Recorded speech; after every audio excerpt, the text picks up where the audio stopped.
તો પાટણમાં શમશેરપુરામાં મંજૂર સીસી રોડનું કામ 6 મહિના બાદ પણ અધૂરું જોવા મળ્યું છે।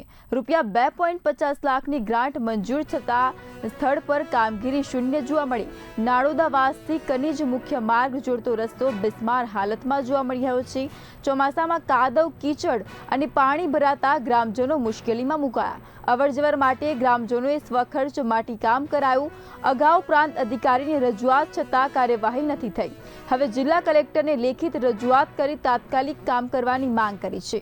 જવાબદાર તંત્ર સામે ગ્રામજનોમાં ભારે રોષ જોવા મળી રહ્યો છે। કામ નહીં શરૂ થાય તો ઉચ્ચ કક્ષાએ રજૂઆત અને વિરોધની ચીમકી પણ ઉચ્ચારી છે।